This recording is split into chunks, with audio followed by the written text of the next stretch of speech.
রমজান মাস আসতেছে আমাদের সামনে, একেবারে দরজার কাছে আসছে। মাহে রমজান এলো বছর ঘুরে, মোমেন মুসলমানের দারে দারে। মাহে রমজান এলো বছর ঘুরে, মোমেন মুসলমানের দারে দারে। রহমতেরি বাণী নিয়ে, মাগফিরাতের পয়গাম নিয়ে এলো আবার ফিরে সবার মাঝে। মাহে রমজান এলো বছর ঘুরে, মোমেন মুসলমানের দারে দারে। আর কয়দিন আছে? হয়তো এক সপ্তাহ, ঠিক না? আর একটা সপ্তাহ আমরা প্রস্তুতি নিতে পারবো তো ইনশাআল্লাহ।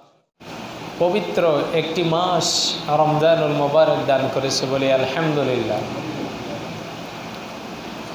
এই পবিত্র রমজান মাস এমন একটি মাস, যে মাসে রাসূলুল্লাহ সাল্লাল্লাহু আলাইহি ওয়াসাল্লাম এই মাস পাওয়ার পরেও যারা নিজেদের বৈশিষ্ট্য চরিত্রকে যারা বদলাইতে পারে না, যারা নিজের আমল থেকে গুনাহ মুছে নিতে পারে না, এদের প্রতি আল্লাহ রাসূল অভিশাপ দিয়েছেন। সুতরাং এই পবিত্র রমজান মাসের আল্লাহ সুবহানাহু ওয়া তাআলা এই পবিত্র রমজান মাসে বান্দার আমলগুলো, আমলনামা যখন সারা বছরের গুনার দ্বারা যখন বিভিন্ন কাজে ফাহেসা গুনাতে যখন আমলনামা যখন নষ্ট হয়ে যায়, আল্লাহ যখন অসন্তুষ্ট হয়ে যায়, আল্লাহ সুবহানাহু ওয়া তাআলার সন্তুষ্টি অর্জন করা সর্বোত্তম মাধ্যম হচ্ছে এই রমজানুল মুবারক মাস। বলি আলহামদুলিল্লাহ।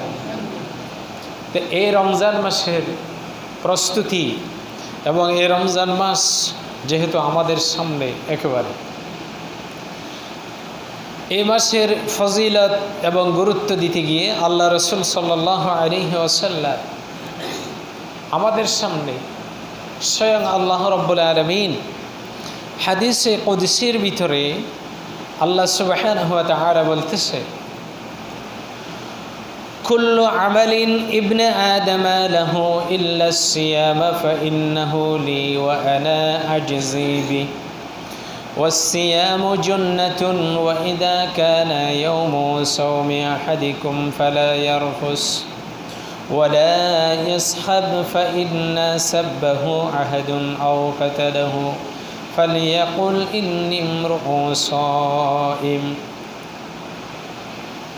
আল্লাহ সুবহানাহু ওয়া তাআলার হাবিব রমজানের ফজিলত সম্পর্কে, রমজানের গুরুত্ব দিতে গিয়ে বলতেছে, কুল্লু আমালিন ইবনু আদম লাহু ইল্লা সিয়াম।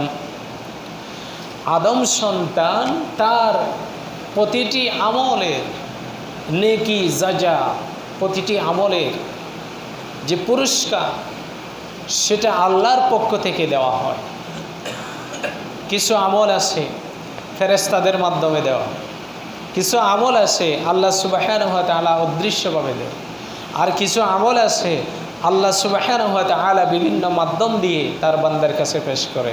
কিন্তু আল্লাহ রাব্বুল আলামিন বলতেছে যে ইল্লা সিয়াম, কিন্তু রোজার বিষয়টা হচ্ছে আলাদা। রোজার কাজ কি? ফাইন্নাহু লি ওয়া আনা আজজি বিহি। রোজা হচ্ছে এমন একটি ইবাদত, এমন একটা আমল যেটার জাযা, যেটার পুরস্কার আমি আল্লাহ রাব্বুল আলামিন স্বয়ং নিজে আমার বান্দাদেরকে দিই। সুবহানাল্লাহ। তাহলে আল্লাহ সুবহানাহু ওয়া তাআলা যদি পুরস্কার দেয় নিজে, আল্লাহ নিজেই যদি তার বান্দাকে যদি পুরস্কার দেয়, তাহলে পুরস্কার বেশি দিবে না কম দিবে? আল্লাহর দেওয়া এটা কি আমরা কি কল্পনা করতে পারবো কি রকম দিতে পারে? এটা মানুষের কল্পনার বাইরে। আল্লাহ যখন নিজে দান করবে, তখন আমরা দিলে, আমরা যখন পুরস্কার দিই কাউকে হিসাব নিকাশ করে দিই, ঠিক না? আল্লাহ কি কোনো হিসাব করে দিবে? না। যখন আল্লাহ যখন দয়া নিয়ে, তার রহমত নিয়ে, বরকত নিয়ে সব কিছু যখন সামনে নিয়ে এসে যখন বান্দাকে পুরস্কার দিবে, সেটা এই গোলামদের কল্পনার বাইরে। বলি আলহামদুলিল্লাহ। এজন্য আল্লাহ সুবহানাহু ওয়া তাআলা বলতেছে যে ওয়াসিয়ামু জুন্নাতুন, রোজা হচ্ছে ডাল স্বরূপ। রোজা সিয়াম তার বান্দাদেরকে গুনাহ থেকে বাঁচাবে। জিহাদের ময়দানে যেরকম শত্রুপক্ষের তীর থেকে বাঁচার জন্য, তলোয়ারের আঘাত থেকে বাঁচার জন্য ঢাল ব্যবহার করে, ঠিক জাহান্নাম থেকে বাঁচার জন্য, গুনাহ থেকে বাঁচার জন্য রোজা হচ্ছে সেরকম একটি ঢাল স্বরূপ। বলি আলহামদুলিল্লাহ। এরপরেও কিছু মানুষ সচরাচর অভ্যাস পরিবর্তন করতে পারে না, আগের মতো অভ্যাস থেকে যায়। কারণ শয়তান রমজান মাস যখন আসে, যে শয়তানকে কি করা হয়, বেঁধে রাখা হয়। শয়তানকে তার শিকল দিয়ে, শয়তানকে শিকল দিয়ে আল্লাহ সুবহানাহু ওয়া তাআলা ওয়াসুফাদাতিশ শায়তান, শয়তানকে শিকল দিয়ে বেঁধে রাখে। অন্য হাদিসে এসে ওয়াগাল্লাকাতিশ শায়তান, শয়তানকে শিকল দিয়ে অর্থাৎ রশি দিয়ে বেঁধে রাখে। কিন্তু এরপরও তো কিছু মানুষ আছে, শয়তানকে যদি রশি দিয়ে বেঁধে রাখে, তাহলে এরপরও কিছু মানুষ আছে না, রোজা রাখে না, যে এরকম আছে না নাই? কিছু মানুষ আছে ওই যে হিন্দু হোটেল, সারা 11 মাস ছিল মুসলমানের হোটেল, যখন রমজান মাস আসলে হিন্দু হোটেল হয়ে যায়। এরকম কিছু আছে না নাই? ওখানে ঢুকে তারপরে খায়, সামনে একটা ব্যারিকেড দিয়ে ভিতরে ঢুকে সারাদিন পর খায়। এরকম কিছু আছে না নাই? আছে। তো এগুলা হচ্ছে যে শয়তান কিছু মানুষকে আবার দায়িত্ব দিয়ে চলে যায়, যে আমাকে তো রমজান মাস আসতেছে, যে আমাকে তো বেঁধে রাখবে, যে দায়িত্বটা তোদের উপরে দিয়ে দিলাম। এরকম কিছু বদমাইশ, এরকম কিছু খারাপ মানুষ, এরকম কিছু নিকৃষ্ট প্রজাতির মানুষ আছে, যারা শয়তানের দায়িত্বটা পালন করার জন্য আল্লাহর দেওয়া যে বিধান, যে পুরস্কার আল্লাহ সুবহানাহু ওয়া তাআলা স্বয়ং নিজে দিবে বলেছে, সে পুরস্কার থেকে বিমুখ হয়ে, সে পুরস্কার থেকে দূরে থেকে শয়তানের কাজগুলা পরিচালনা করে। ঠিক না ভাই? ঠিক। আল্লাহ রাব্বুল আলামিন এদেরকে হেদায়েত দান করুক, সবাই বলে আমিন। এই জন্য রাসূলুল্লাহ সাল্লাল্লাহু আলাইহি ওয়াসাল্লাম বলতেছে, রমজান যখন আসবে যে তোমরা ফালা ইয়ারফুস ওয়ালা ইয়াসখাব, কোনো ধরনের ব্যভিচার, গুনাহ, ফাহেশা, গুনাহ, যে ধরনের কথাবার্তা, গালমন্দ, কোনো ধরনের ব্যভিচারে লিপ্ত হওয়া যাবে না, গালমন্দ করা যাবে না, ঝগড়া বিবাদ করা যাবে না, যত ধরনের ফাহেশার কাজ আছে, গুনার কাজ আছে, এখান থেকে মুক্ত থাকতে হবে। কিন্তু রমজান মাস যখন আসে, উল্টা ব্যবসায়ীরা, বিভিন্ন ব্যবসায়ী আছে, সারা বছর গুদামজাত করে রাখে, রমজান মাস আসে বেশি দাম দরে বিক্রি করবে। এরকম আছে না নাই আমাদের দেশে? হয় না? এগুলা গুদামজাত করে রাখবে, তারপরে রমজান মাস আসলে আবার এগুলা ছাড়বে দাম বেশি দিয়ে। তাহলে এই যে যারা করতেছে এই কাজগুলা, এরা কি আল্লাহ সুবহানাহু ওয়া তাআলার পক্ষ থেকে কি রমজানের যে রোজা রাখার পরেও, রোজা রেখে যে সে এগুলা কাজগুলা করতেছে, সে তারাবির নামাজ পড়তেছে, মানে একেবারে খতমে কোরআন সে আদায় করে ফেলছে, তাহলে কি, কিন্তু ব্যবসা বাণিজ্য লেনদেন এগুলা করার সময় যখন ওই জাতীয় কাজগুলা করে, তখন সে কি আল্লাহর কাছ থেকে পুরস্কার পাবে?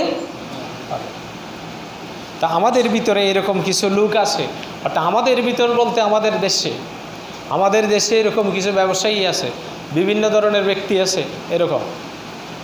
এরপরে আল্লাহ সুবহানাহু ওয়া তাআলার হাবিব বলতেছে যে তোমরা রমজান মাস আসলে যত ধরনের ফাহেশার কাজ আছে, গুনার কাজ আছে, এ ধরনের গুনাহ থেকে বাঁচতে হবে, দূরে থাকতে হবে।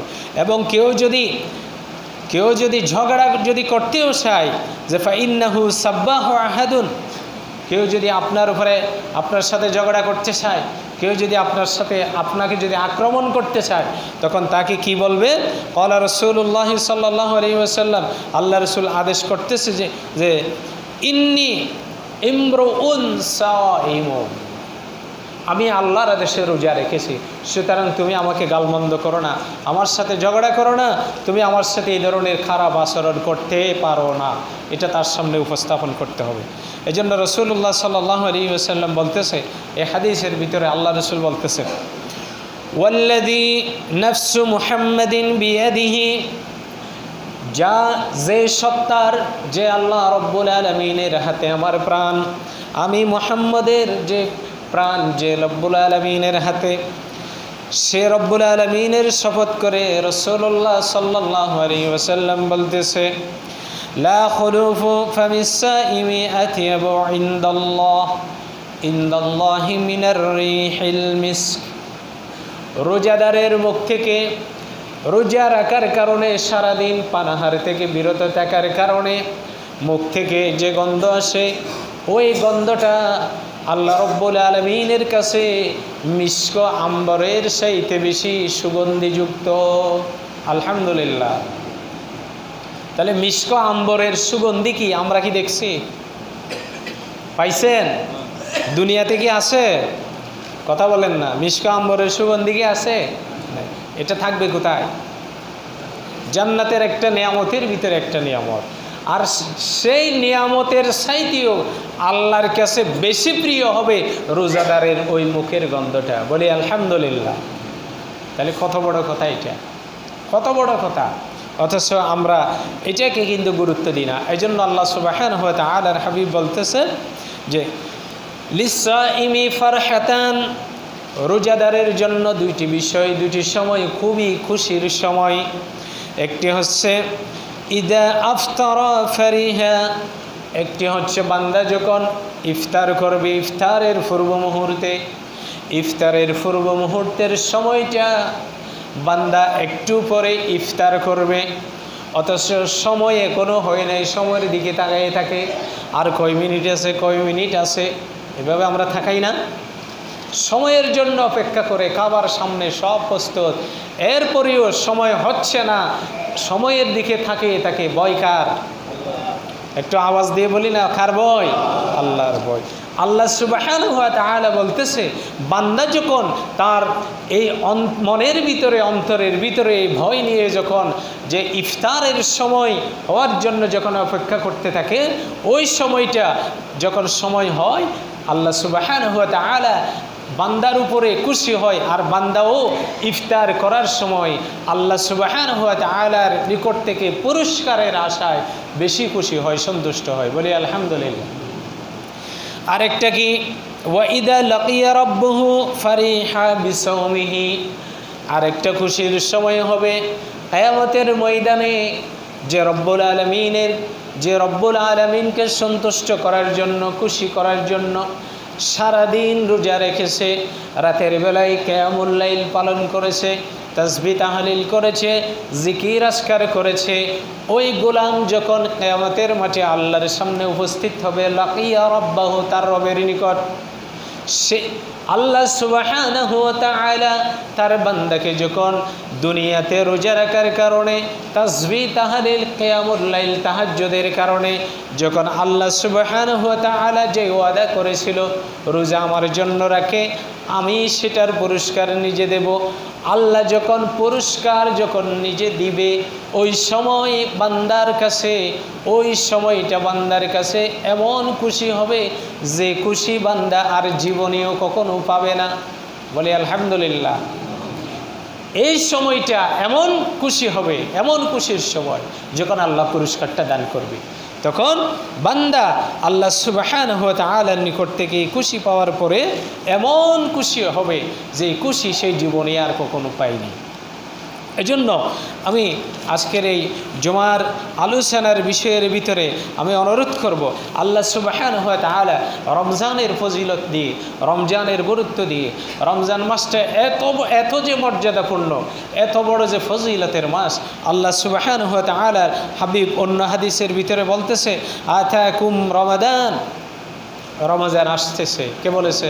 মুহাম্মদুর রাসূলুল্লাহ সাল্লাল্লাহু আলাইহি ওয়াসাল্লাম। যেহেতু প্রতি বছর আসে, আল্লাহর নবী আমাদেরকে বলতেছে যে আতাকুম রমাদান, রমজান আসতেছে, হাদা শাহরুন মুবারাকুন, এটা হচ্ছে মুবারক মাস, ফরাদাল্লাহু আযজা ওয়া জাল্লা আলাইকুম সিয়ামাহু, এই মাসে আল্লাহ তোমাদের উপরে রমজান মাস রোজাকে ফরজ করে দিয়েছেন, এবং তুফতাহু ফিহি আবওয়াবাস সামা, এই মাসে আসমানের যত দরজা আসে সমস্ত দরজাগুলো খুলে দেওয়া হয়। বলি আলহামদুলিল্লাহ। ওয়া তুগলাকু ফিহি আবওয়াবুল জাহিম, জাহান্নামের যত দরজা আছে সব দরজা বন্ধ করে দেওয়া হয়। বলি আলহামদুলিল্লাহ।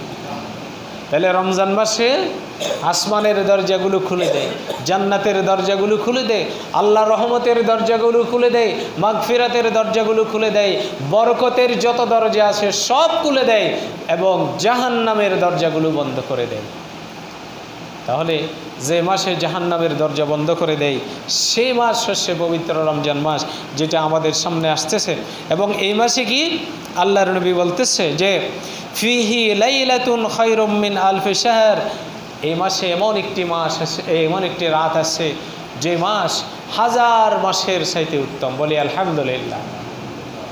তো এই যে শবে কদরের রাত, আমরা যে আমাদের সামনে পবিত্র রমজান আসতেছে, এই মাসে, এই রাতে, এই মাসে প্রতিটি রাতে আমরা যেন প্রস্তুতি নিই যে আমি দিনের বেলায় রোজা রাখবো এবং রাতের বেলায় আমি সারা রাত না পারলেও বিশ্রাম করব।